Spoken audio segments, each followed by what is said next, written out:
Good afternoon. Welcome to today's webinar, Did Your Sales and Marketing Dollars Work for You? 6 ways to tell if you got your money's worth.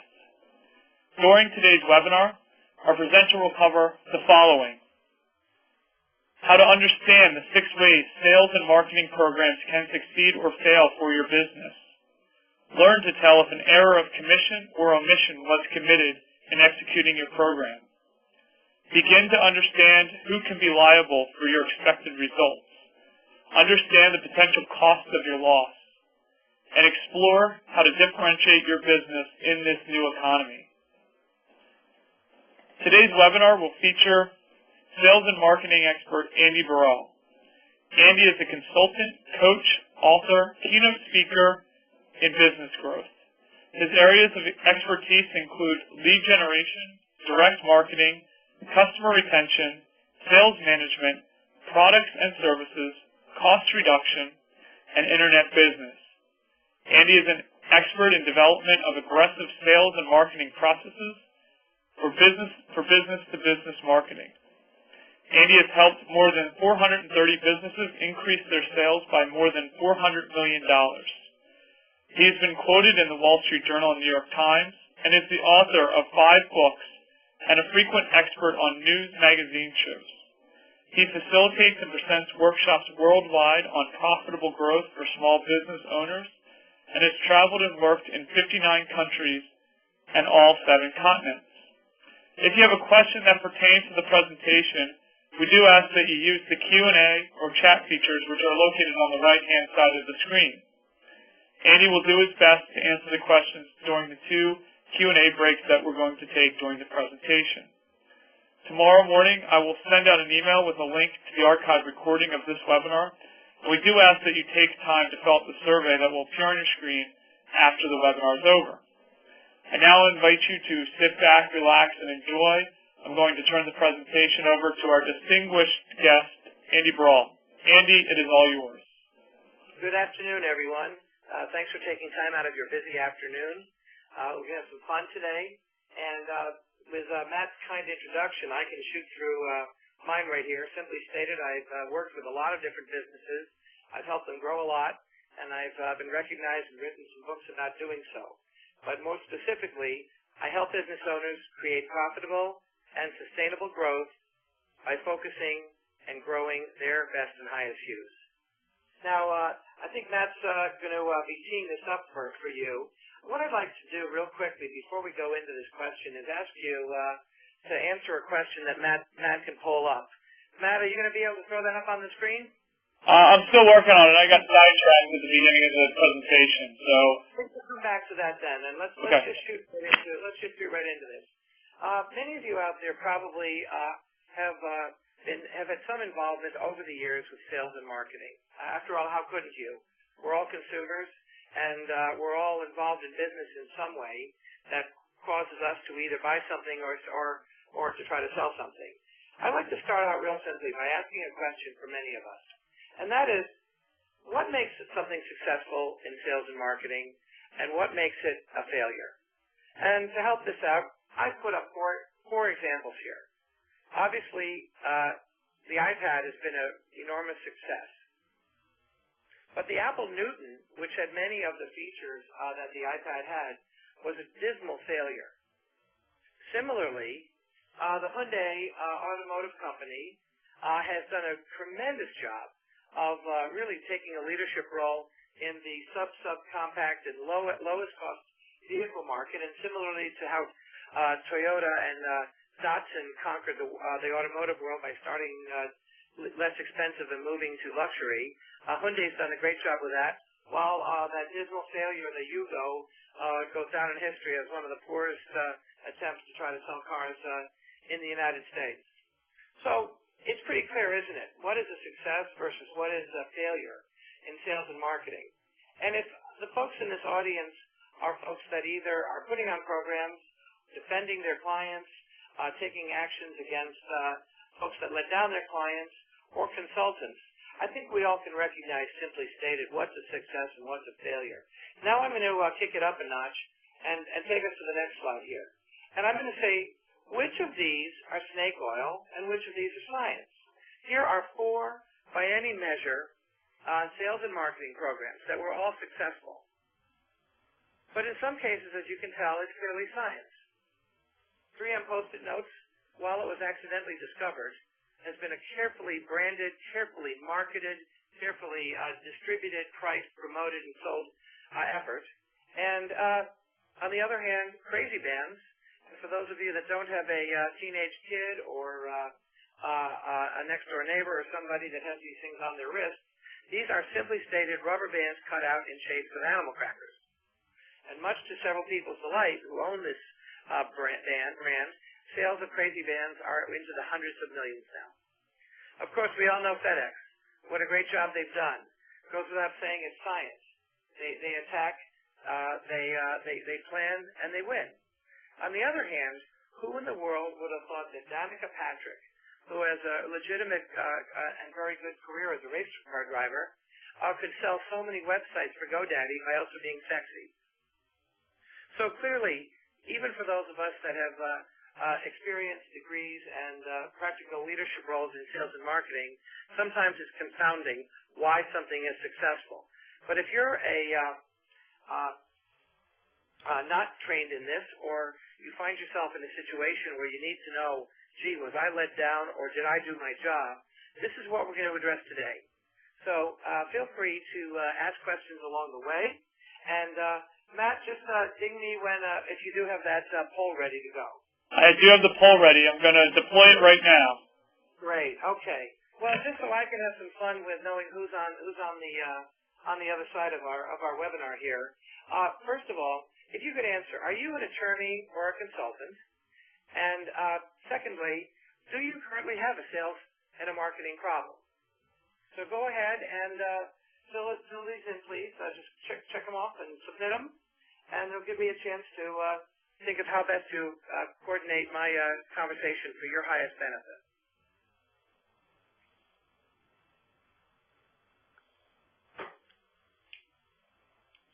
Okay.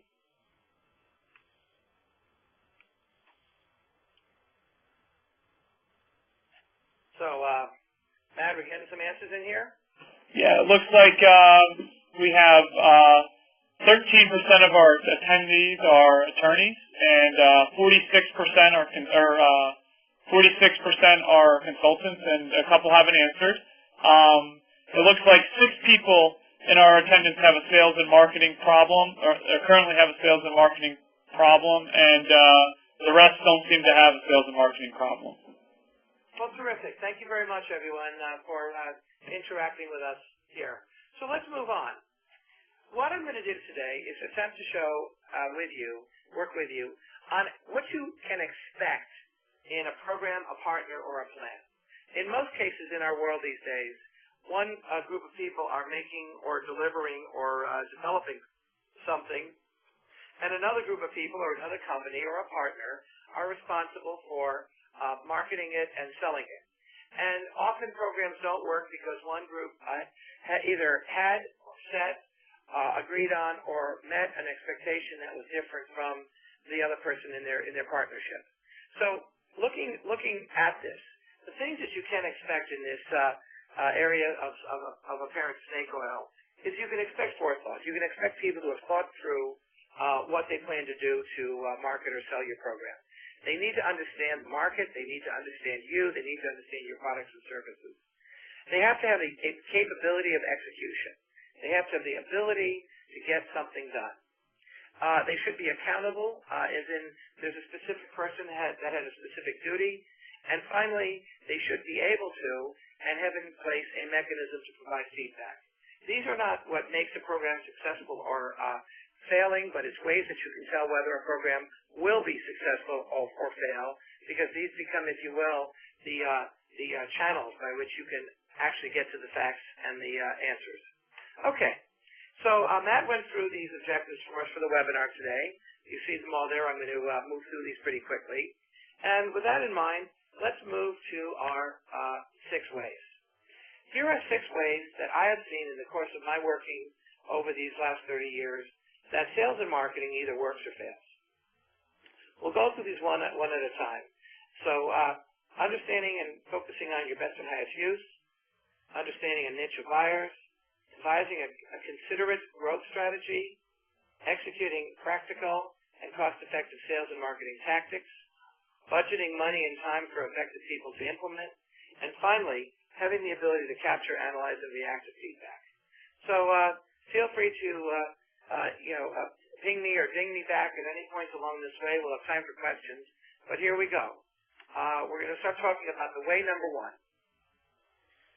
If there's anything that I see that makes all the difference right from the starting gate, is does your firm and the firm that is either providing you with products and services or providing you with sales and marketing, do you all understand and agree on and focus on your companies, the company whose products or services are being sold, on their or your best and highest use? Now, what's your best and highest use? It's a simple way that I've developed over my years of determining how and what your firm likes doing, what it's good at doing, and what its marketplace values your company for doing. So here's how this works. If you are, as a company, in a place where you think you have something that's really good, it's probably because you're good at doing it, you like doing it, and you've been valued for doing things like it. If these factors are not true, it is highly likely that the product or service that you're asking someone to sell and market for you will not be successful. Now, there's a very simple way of communicating your best and highest use to customers, to providers, to vendors, to your employees, and that is by just simply laying out features, benefits, and advantages. And this is an example of something you can demand or require of somebody that is selling for you or someone that's giving you products, because they and you need to agree on it. And I put together an example for us real quick. Let's take the run flat tire. Now, the run flat tire has a lot of good things about it, but the feature that makes it a run flat tire is it runs without pressurization. That feature does not have a benefit until it has been articulated and agreed on by the people selling it and hopefully by the people buying it. And the benefit of a run flat tire is it can be driven up to 50 miles after puncture. Now, the advantage is different because nobody wants to drive a tire up to 50 miles after puncture. The advantage is that a driver is never stranded or changes a tire again. And as you are thinking about your firm's best and highest use, and you're thinking about features, benefits, and advantages, if you have not articulated the advantage that your product or service has for your customers, your marketing and sales program is in trouble right from the get-go. Okay, let's move on. I'm going to ask this question at the end of every one of the 6 ways. What does this mean to your program? Think about who was responsible for it, what was the work done, how was it done, and what was the cost of success and failure. And in doing this, we'll try to answer the question of whether it was an error of commission or omission. An error of omission, as many of you may know, is when something is simply not done. It's probably a result of negligence.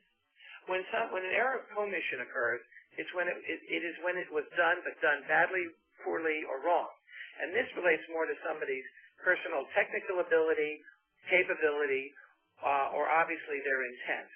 So when you're looking at whether something happened or not, breaking it into whether it was the root cause of a commission or omission error can help you get to the point of being able to decide what something costs. Okay, so we've gone through the format for the first of the 6 ways. I'm going to move on now. Let's go to the second. After a company has done a good job of defining its best and highest use and features, advantages, and features, benefits, and advantages, who are they going to sell it to? And as a company that is looking at either selling to folks or having someone sell for you, whoever is responsible for sales and marketing must be able to clearly and quantitatively define a niche of buyers that are going to buy in a sufficient quantity that the forecasts that you are making are legitimate. Now, one of the things that happens often is a company will say, oh, gee, anyone can buy what we sell. Well, bottom line is if anyone can, no one's going to find it terribly relevant. I have a client that only meets about 10 to 20 new customers a year. They have over 10,000 prospects, so they're in really good shape. They can identify a niche. But on the other hand, if you have a product that can only be purchased by one of the 3 largest carbonated beverage companies that have national distribution and produce a caffeinated cola-flavored beverage, boy, your options are a lot smaller. So understanding whether you can have enough penetration in a reasonable, sizable market that's addressable is critical. And how does that work? Well, it works by understanding what really is a buyer. And I've laid out for you here how do you get to a buyer? A suspect is any company in your entire target market. A prospect is one that is identifiable in terms of the decision maker in that company within your target market. And in a family, if you're selling consumer products, that could be the head of the household, it could be the spouse, or it could be the kid, depending on who actually will make the decision to buy. A qualified prospect is a decision maker with whom you've already determined that they have time, need, money, and authority for your product or service. Finally, someone who's developed is such that they've agreed with you that they're ready to get a proposal, a quote, or a sample. And a buyer is someone who's agreed to make a purchase, and in these tough economic times, somebody whose check is actually cleared the bank. So when we say, are there enough buyers in your market? Do you have a niche? Here are some good rules of thumb. You should be able to expect and confirm that you can identify at least 100 prospects for each buyer you must close. So if you do some simple math, that would mean that for every buyer, you need 3 developed prospects, 10 qualified prospects, 100 prospects, and 1,000 suspects. Now, if you're sitting on top of a program or defending someone or attempting to recover money for someone who didn't do it for you, if these numbers are not there, how could they ever have gotten you the results they expected? Or how could you have promised someone else that you could have gotten 1 buyer when there were only 3 suspects in the marketplace? You see the point. The law of large numbers works, and the more that someone has thought through this, the more likely a sales and marketing program is to work. Okay, let's move on. A target buyer is the first piece. It's important because the target buyer that you choose, or your customer or your marketer chooses, has to be able to have whatever segment of that overlap with what is your best and highest use. It doesn't help if you have target buyers that don't want to buy what is your best and highest use. Now, when you add the third circle, and that is not only does the target buyer have to be identifiable and overlap with your best and highest use, but you have to identify exactly what kind of opportunity or what kind of pain you're going to resolve for that target market, that target buyer in the market, and by delivering on your best and highest use. And by doing that together, what you get is that wonderful sweet spot where these 3 things are united and focused. And if your program, or the one that you're somehow involved in or benefiting or not benefiting from, if you see one of those circles drifting off, for example, if customer's opportunity and pain has changed. For example, people used to buy from the Chinese for low cost because they knew that the quality was good.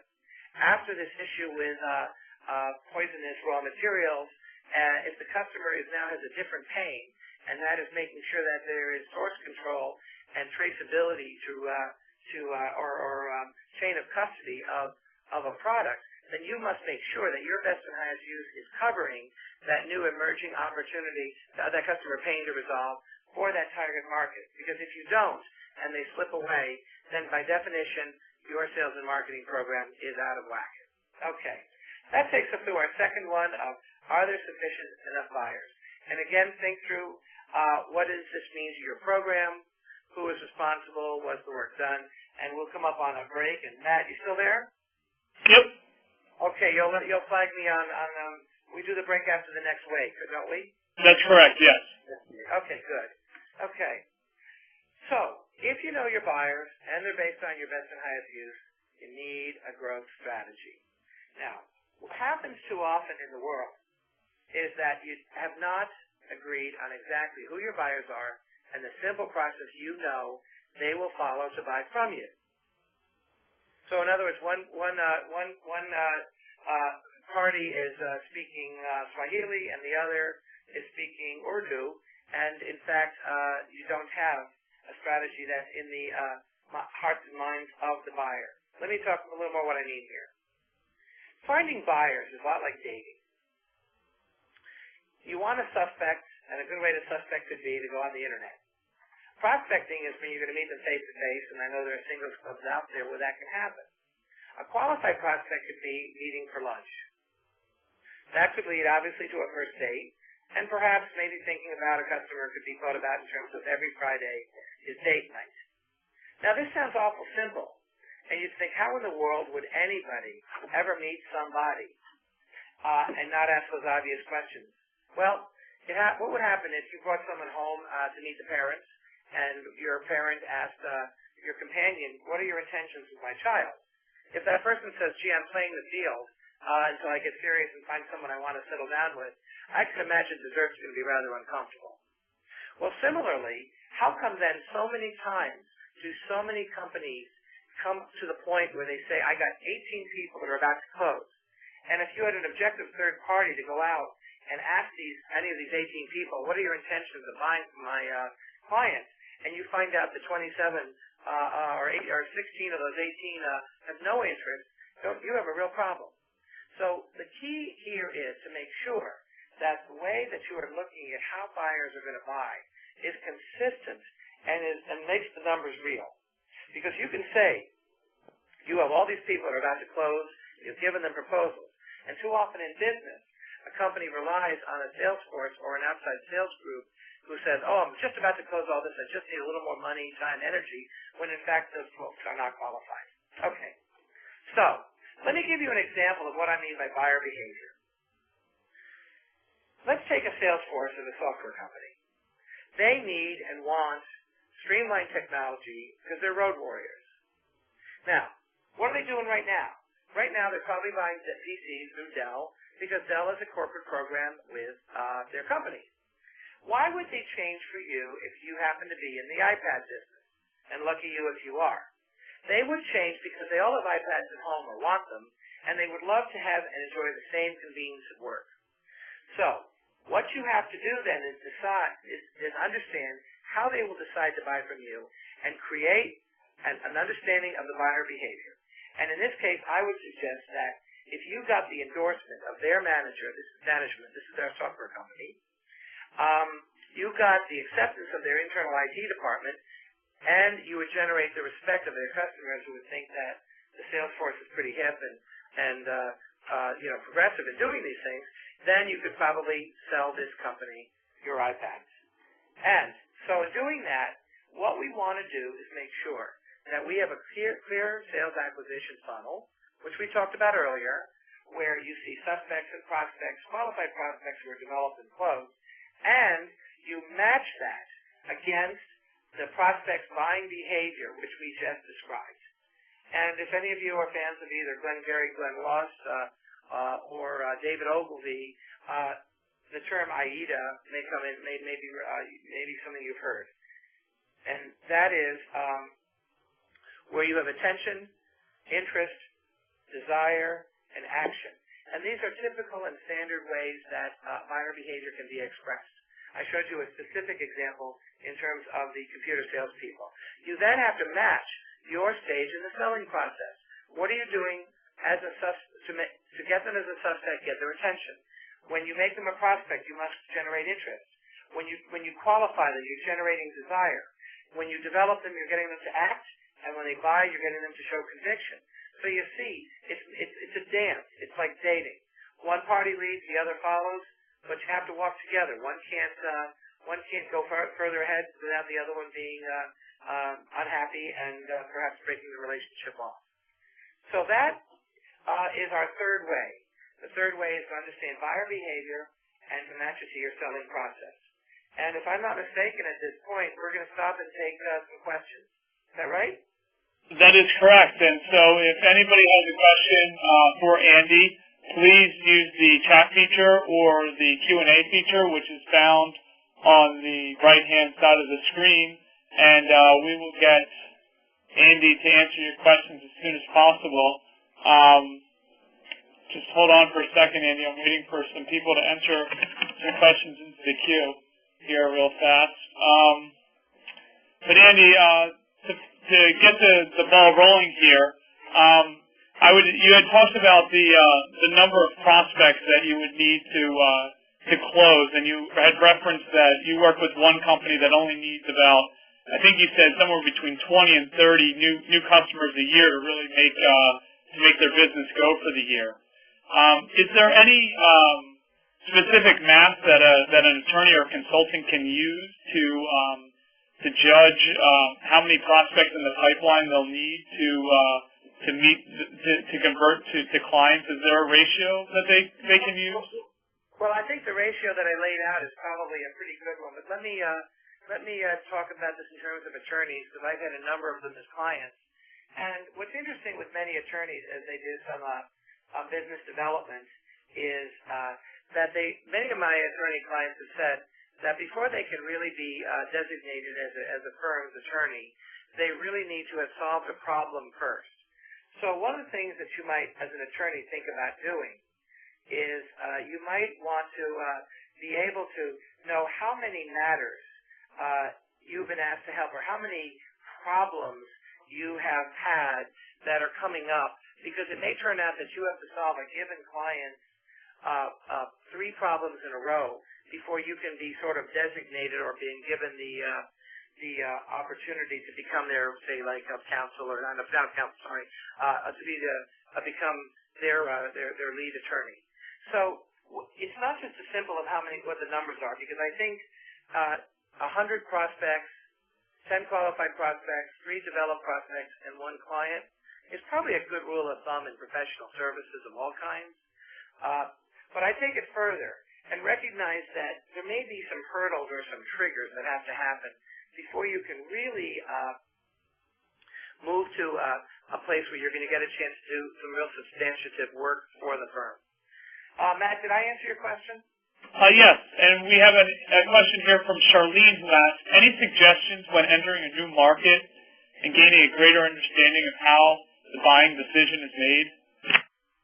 Oh, Charlene, it's a beautiful question, and Matt, I have a whole seminar workshop we could actually do on doing business outside of your home base, which might be fun. I've just moved to Pittsburgh from Cleveland, so I literally can write the book on that. Oh, great. But Charlene, you need help right now. Here's what I would say. First of all, take a hard look at who are your best prospects and your best clients in your home base. That's a first sort of immediate step to take, and see if you can model or profile what they look like. Secondly, I would absolutely go after what I would describe as exemplars in a community. I've just moved here to Pittsburgh, and I work with business owners and leaders. I help them create profitable and sustainable growth. And I have already been blessed to meet a series of folks that are, if you will, sort of hubs of influence. And I'm also make sure, and so that's the second thing, find exemplars or hubs. And the third thing is make sure that you cultivate champions. I have a client that's happy enough with my work that he's asked me to sell him 5 of my books that he wants to have me send out to peer business owners of his. And obviously I'm flattered and pleased beyond my means, because going to a new town, as Charlene, I'm assuming you have, or are looking to, the key is not to prove your technical capability. The key is to generate sufficient trust and to get folks to give you the opportunity, much like I was talking about with the attorney example, to let you work on the real problem and not the symptom. Too often, when people enter a new market, they're looking for the table scraps or the symptoms, when the reality is we all need to find the root causes so we can address the real problems and get paid fairly and fully for doing our best work, which of course is based on our best and highest use. Hope that helps, Charlene. Excellent. We now have a question from Chris, who asks, would you put this into expert consultant terms rather than leaving fate here and there? How do you recommend more direct engagement? Well, the reason I'm giving this seminar, Chris, is because I took a look back, and Matt can attest to this, and I went to TASA and I said, you know, all the cases I've been doing over the years have come down to the fact that one party's set an expectation that another party hasn't delivered. Probably every case in the world is based on that. But in my little sandbox called business growth and profitable growth and sales and marketing, I noticed that every case I had worked on had that common thread. So what I would say that in expert witness terms is with TASA's help, and they've been very supportive, that the more that we are out there are able to have folks realize. I mean, just take an example. I've had a manufacturer that went out and asked a distributor to sell for the distributor for the manufacturer based on the fact that the distributor knew the market. Distributor didn't know the market. Distributor didn't know how to get to the market. That's a problem. Conversely, I had a case that involved a marketing firm that took a part of their commission from their client, the service company, to introduce a new service and market it based on doing some advertising and do some of it on the IFCOM. Well, it was based on research that the service company said they had done, and guess what? They never did the research. So the ad agency or the marketing agency had justifiably relied on a promise that wasn't made, it wasn't kept, or couldn't have been delivered upon because it never was done. So maybe those are some examples. Excellent. We now have a question here from Mark who asks, how can I tell my company's best and highest use? How can I identify my company's best and highest use, I should say? That's a great question, Mark, and a question mark, that's funny. I have done a lot of writing about this, and if you either Google best and highest use or get us your email address, I'd be happy to send you an article which gives you more information about that. Because there is a step process, a 7-step process, and it's actually also in my book, The 5 Catalysts of 7-Figure Growth. So to answer it, there is a methodical, systematic approach, and I will say this, it involves not just understanding your best and highest use, but being able to make sure that it's validated and confirmed by the target markets for whom you want to have you pay them for it. Who you want them to pay you for. Did I answer your question? I believe so, yes. We have a question here from Ronald who asks, could you amplify on that word trust as a marketing tool? How does a consultant get that over? In person, on the net, through a third party? How can a consultant convey trust to a client? Well, it's a fabulous question. And I will tell you that it's also changed a lot, I think, in the last 2 years. I think it used to be that you trusted and verified, as Ronald Reagan would say, and did quite so well. To probably right now, I think folks have, after what we've been through in the last couple of years, it's not that they're not trusting you, they're not trusting themselves. And so one of the most important things I've done in my work as a consultant with clients is to try to have a few small wins, where folks start to believe that they themselves can trust their own judgment. Because so many decisions that got made or promises that were made or investments or what have you over the last 2 years have been disappointing. So I would say this. There are a whole lot of series of ways, and again, it's on my blog. It's called profitablegrowth.com. I know I've written about 3 or 4 articles on trust. And Matt, sounds like that's another topic for a workshop. Oh, definitely. We have a question here from Alan who asks, considering the rule of thumb numbers, how do you actually engage in discussion with prospects who will not return calls, and how do you attract the attention of an unresponsive prospect? Well, I think that that is saying 2 things, okay? One thing it's saying is obviously you're not offering substantial or significant value that they perceive, and they don't feel any immediacy. So to use the sales funnel we talked about earlier, your challenge really is to turn prospects into qualified prospects. But I'm going to take a step back and try to freelance and answer it in a very current way.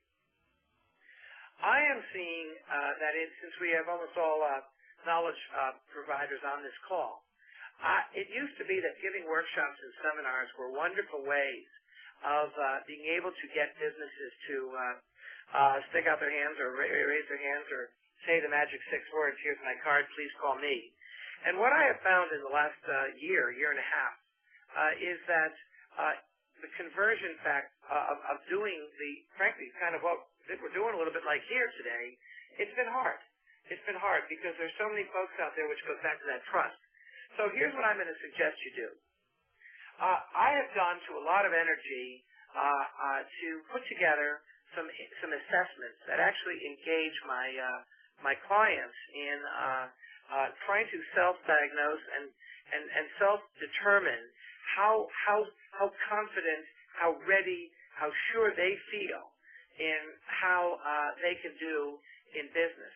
So in other words, rather than I'm changing channels and I'm changing approaches, because I think in the past it was so hard just to get the attention, and now in this obviously this internet world that we live in, it's not just about attention.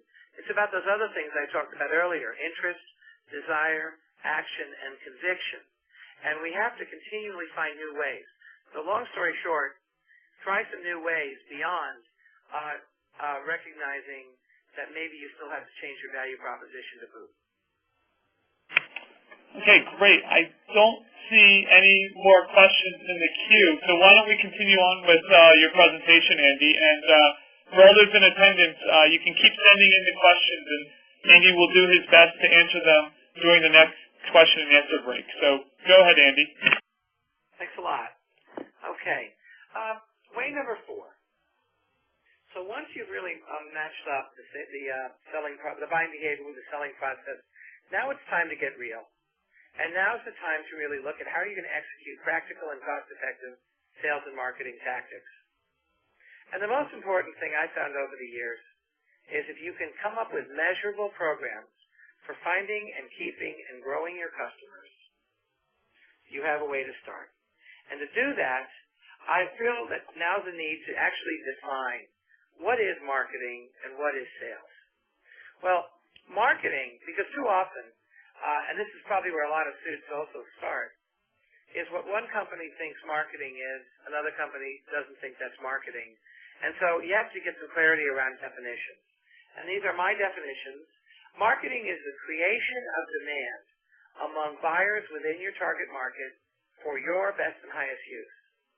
You are getting people in the top half of the funnel to demand what is your best and highest use within that target market. Now, that leaves sales to do the rest of the job, and that is to agree with qualified buyers exactly how you will exchange your best and highest use for their money. In other words, this is negotiation over terms and conditions.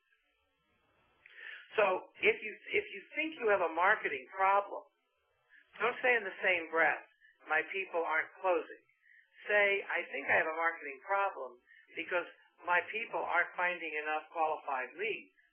On the other hand, if you think that your salespeople are saying, we don't have enough qualified leads, and it turns out that you do have enough qualified leads, then you probably have a sales problem because they're not effective in negotiating terms whereby you will exchange your company's best and highest use for their money.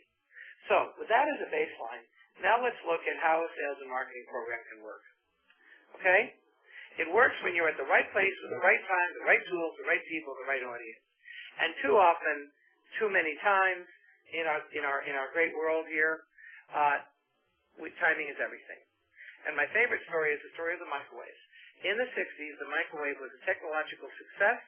It was positioned and marketed as a product that would allow housewives who derived a lot of their identity and value by staying at home and cooking a meal. It attempted to compete against the housewife by saying, you can cook the meal in 1/3 the time, which offended housewives. In the 70s, housewives entered the workforce in great numbers. Dads couldn't cook. They wanted warm food for dinner. The microwave was repositioned as a device that allowed mom's home-cooked meal to be reheated, and the rest, as we know, is history. Every house has a microwave. So, if timing is the issue, then how do you help to assure that you have good timing? Well, you look at who's responsible, you look at whether that work got done, how is it done. So make sure that you have alignment in timing, in the buying process, and the selling process, so the program is put together well. And now, with that in mind, then we go into the detail of exactly where and how to do this. Budget. Excuse me, Andy, I think I lost you. You lost control of the slides, so if you don't mind, I'll advance the slides for you.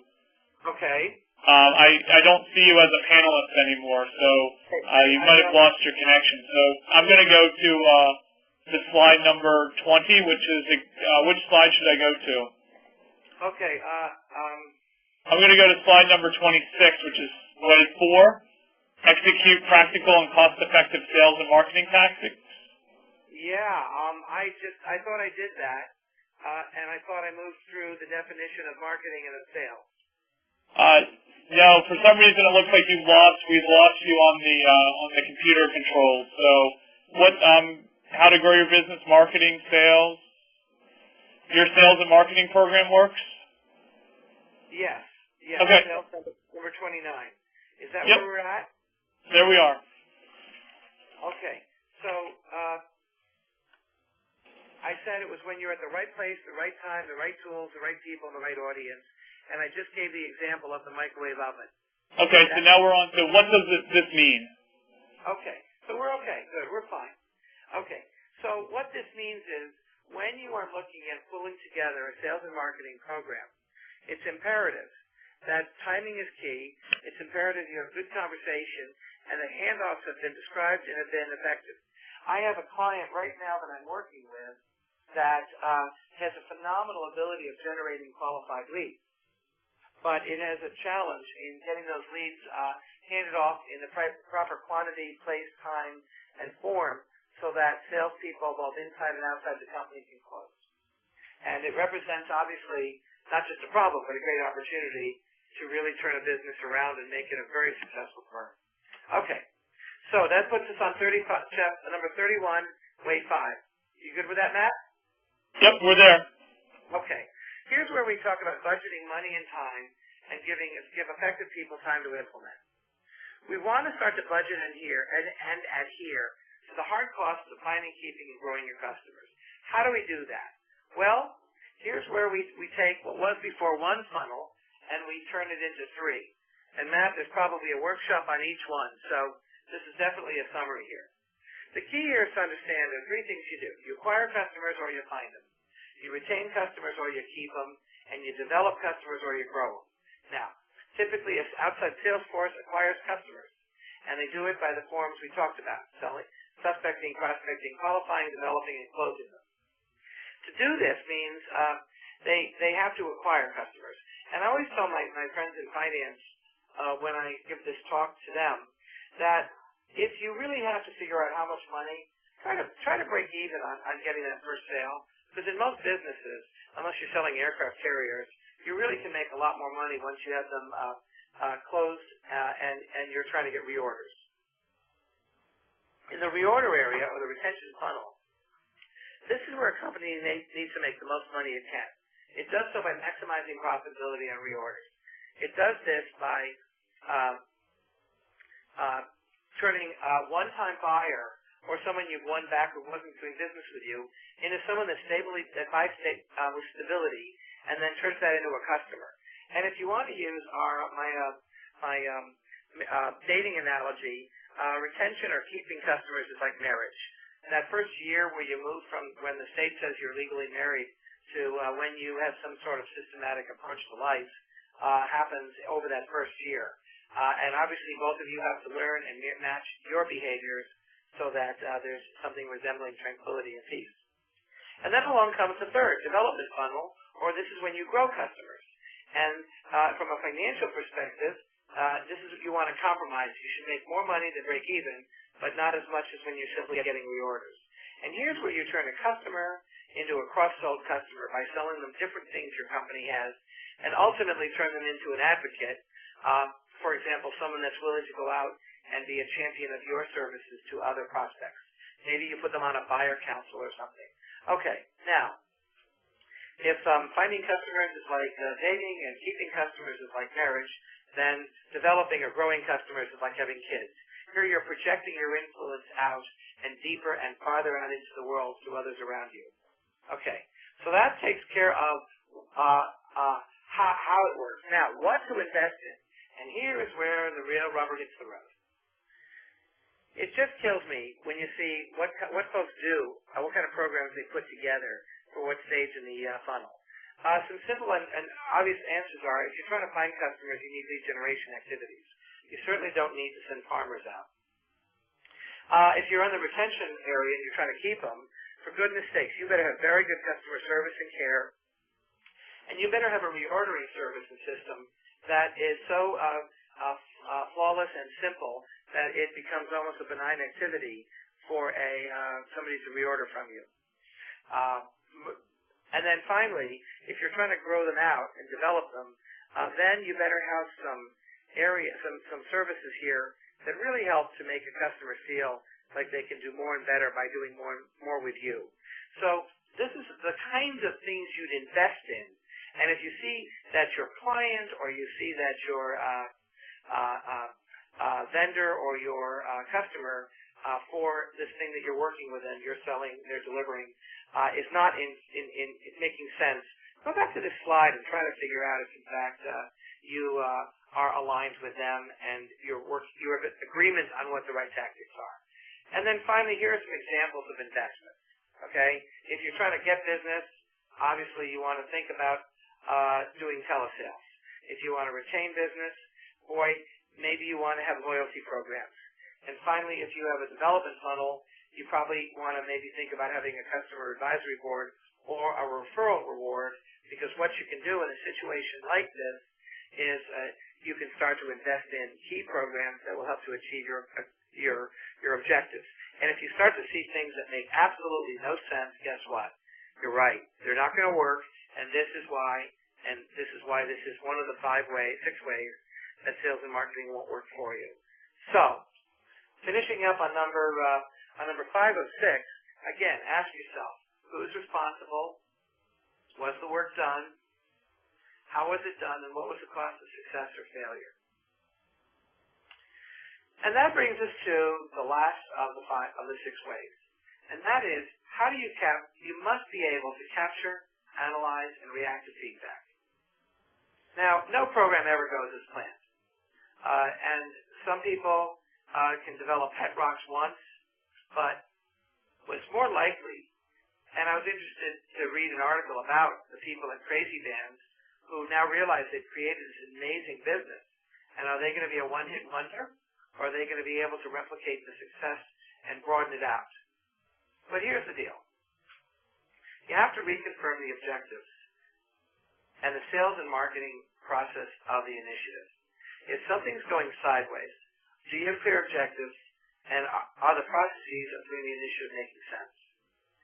Of course, you have a champion. You have somebody who's responsible and people who implement and make sure that they are getting you, not just for themselves, but for you, raw customer feedback. Nothing beats going out and picking up the phone, driving out to sea, and talking to people firsthand about why they are or aren't buying what you're selling them. Now, at this point, you have to just basically look at probabilities of success. And this is where judgment and intuition and previous experience really converge. And, if you're not sure, which is usually the truth, quickly set up some kind of a test kitchen to demonstrate the required success. Pick a drop-dead date or an event and move on, fix it, or forget it. So in doing this, one of the things that really happens is you start to get some ownership throughout the whole cycle and circle of people involved in your program. I had developed a line of floral stationery products for a company called New England Business Service a long time ago when I was in charge of their retail market. And we had the misfortune of launching the product the same day that General Schwarzkopf launched Desert Storm. Obviously, the nerve of him to pick that day. But the reality was, even though we had a product which turns out a lot of people would end up using and sending to soldiers or their loved ones. The phones were dead for the first 2 weeks, and we were terrified because we put all this money and time into hundreds of thousands of catalogs and trained telesales people. And what we found out very quickly was, guess what? CNN was just coming into its heyday. General Schwarzkopf was an animated general, and his pictures of bombs hitting bridges were such that basically the world stopped until that activity stopped. So it's important at the end of the day that you continually put more feedback into it and go granular, go visceral, get real clear, and go into the core and the root of what you're looking for, because the answers will always be there. As my hero Yogi Berra says, you can see a lot by just looking around, and you can hear a lot by just listening. Okay, so here we are now, ready for our second and last question and answer period. I see that we're generally on time, Matt, so I'll let you take it over again. Sure, we do have a question here from Gordon who asks, there's a great time lag between contact and the need for services.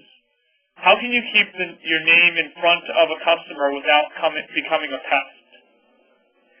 Well, you have to continue to provide information of value. And so often, consultants or attorneys get stale, and I think without being overly puffery of my clients here, TASA, they took it upon themselves to create this knowledge center where they're providing ways for everyone listening here to generate information. Now, webinars are hot right now, and I thank all the folks that are on this one, but they won't be hot forever.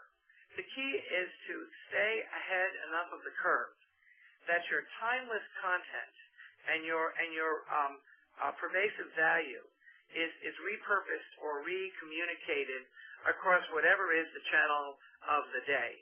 Obviously, Twitter is big.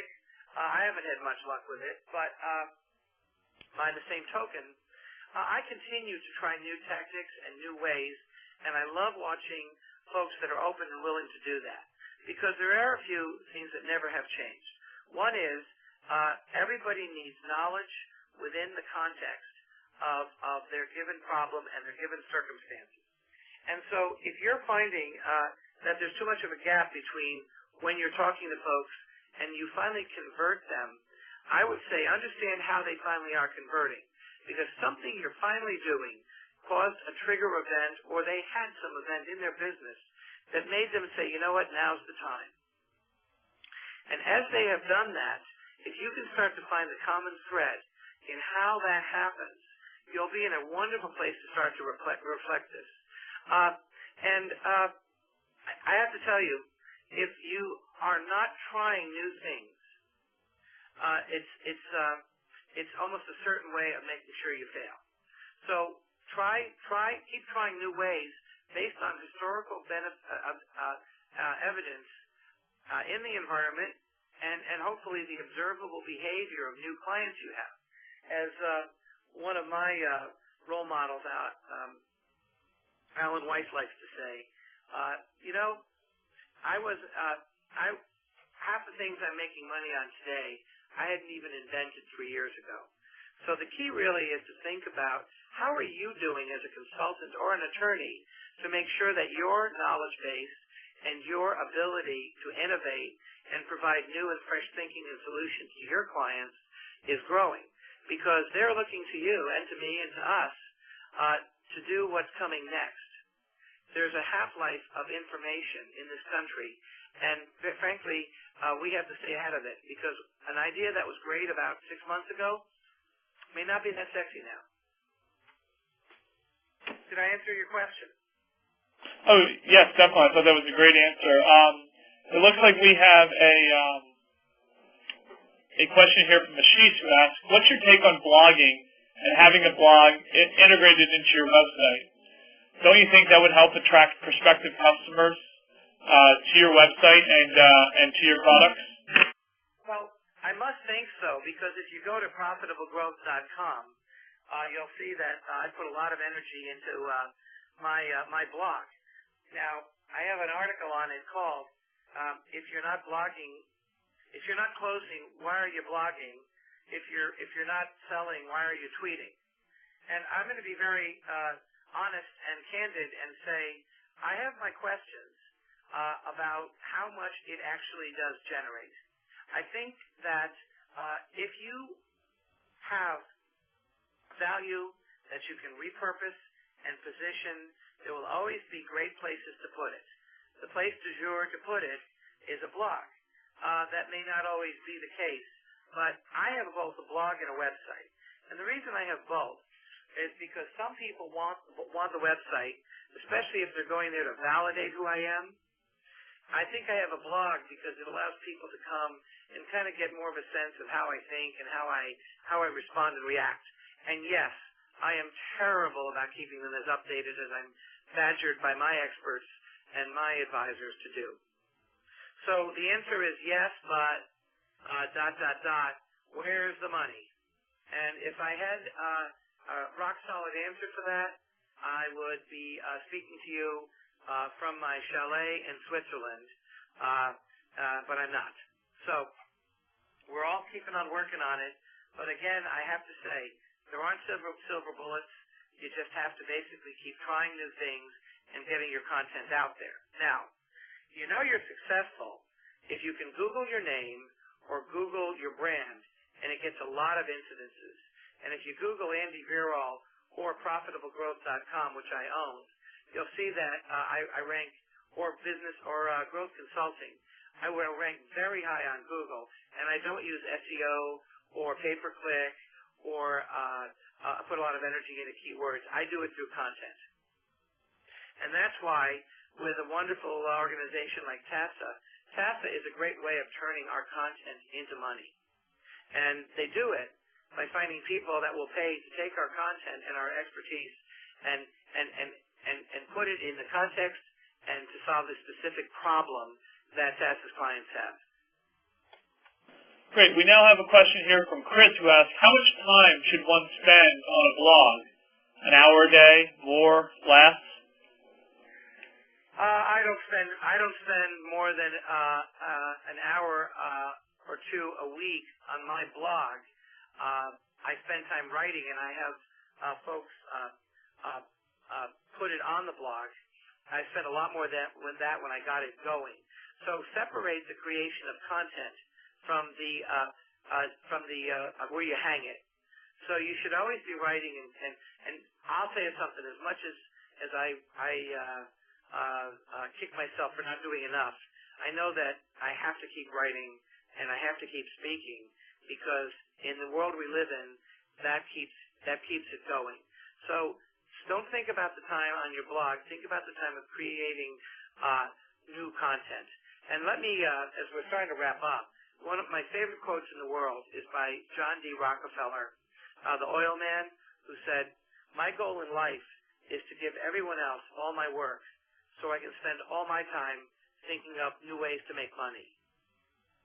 And I urge you to think about that quote and see how you can make it apply to your business.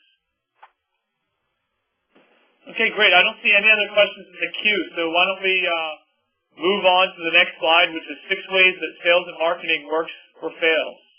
Yeah, and here's just a chance for us to draw the circle, okay?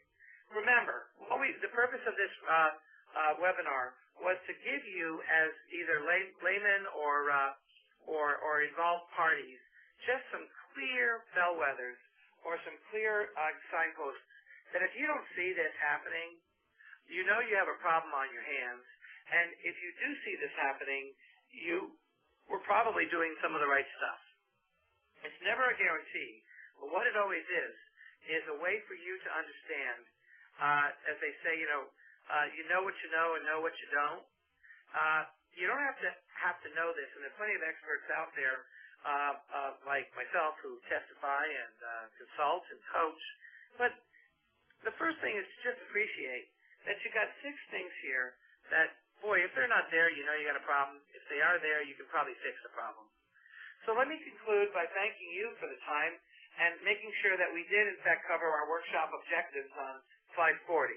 We gave you 6 ways that sales and marketing programs can succeed or fail. We helped you to start to learn whether an error of commission or omission was committed. I hope that you began to understand who could be liable for whether something that you expected did or didn't happen. And I hope that this has helped you to think about the potential cost of your loss, because we didn't have time in this webinar here to really go into the numbers, but I have those numbers and a lot of different models that can be used to help actually quantify this. So Matt, I think at this point, don't I say thank you and turn it back over to you? Yes, thank you, Andy, for your great presentation today. If you'd like to get in touch with Andy, we do have his email address up on the screen. It is abirol@andybirol.com. We would like to thank everybody for joining us this afternoon. I know that everyone in these times has a very limited amount of free time, and we do appreciate you taking an hour with us this afternoon. If you'd like to speak to Andy about a case or project that he may be able to help you out with, please contact us here at TASA. Our telephone number is up on the screen, 800-523-2319. We will be sending out a link to the archive recording of this webinar tomorrow morning. The archive recording will be posted in the Knowledge Center of TASA's website. And as Andy mentioned, I invite you to explore the Knowledge Center. It's a great platform for both legal professionals and experts to submit articles, presentations, and we do archive all of our webinars in the Knowledge Center. If you have any follow-up questions or comments, we really do look forward to all the comments. They are constructive. They do help us form better presentations and better programs. So please, if you have anything that you would like to say about today's program, about TASA webinars or possible topics for future TASA webinars, please let us know. You can send me an email at mhyde@tasanet.com. Other than that, we're going to wrap things up here, and I hope everyone has a good rest of the work week. Have a good day.